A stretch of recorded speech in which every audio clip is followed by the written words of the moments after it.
মাছ চাষি ভাই ও বন্ধুগণ, তো ভিডিওতে এখন আপনারা যে মাছের পোনাগুলো দেখতে পাচ্ছেন এইগুলো হচ্ছে হাইব্রিড জাতের মাগুর মাছের পোনা 2025 সালের নতুন পোনা এগুলো। তো যে সকল খামারি ভাইরা 2025 সালের নতুন হাইব্রিড মাগুর মাছের পোনা ক্রয় করবেন তারা আমাদের স্ক্রিনে দেওয়া নম্বরে যোগাযোগ করবেন।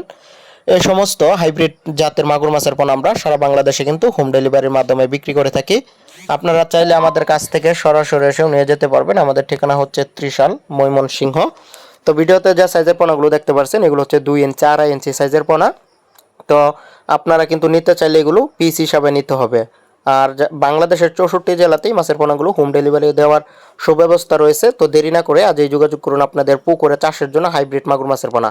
তো এই মাছগুলো বায়োফ্লক ট্যাঙ্কে বা অপরিত্যক্ত জলাশয়ের মধ্যে বেশি চাষ হয়ে থাকে। তো এমনিতেও যে কোনো পুকুরে যে কোনো খাবার খেয়ে কিন্তু এই মাছ আপনারা চাষ করতে পারবেন। তো অন্য অন্য দেশীয় মাগুর মাছের তুলনায় হাইব্রিড মাগুর মাছ কিন্তু মাত্র 2.5 থেকে 3 মাসের মধ্যে বাজারজাত করা যায়। তখন কিন্তু 800 থেকে 1000 গ্রাম পর্যন্ত হয়ে থাকে এক একটি মাগুর মাছের ওজন। তো সেক্ষেত্রে অন্য অন্য মাছের তুলনায় কিন্তু কম সময়ে এই মাছ চাষ করা যায় এবং কি লাখ লাখ টাকা আপনারা ইনকাম করতে পারবেন মাত্র 2.5 থেকে 3 মাসের মধ্যে। তো দেরি না করে আজই যোগাযোগ করুন। আপনাদের অপরিত্যক্ত জলাশয় খালি না রেখে কিন্তু একটি মাছ চাষ করতে পারেন। তো সেটি হচ্ছে হাইব্রিড জাতের মাগুর মাছ। তো পচা মুরগি থেকে শুরু করে যে কোনো পচা খাবার খেয়ে আপনারা এই মাছের বাণিজ্যিক চাষ করতে পারবেন। তো আপনারা যারা মাছ চাষ করেন তারা জেনে থাকার কথা এই মাছ চাষ সম্পর্কে। তো যারা আগ্রহী আছেন অবশ্যই স্ক্রিনে দেওয়া নম্বরে যোগাযোগ করবেন পোনা ক্রয় করার জন্য।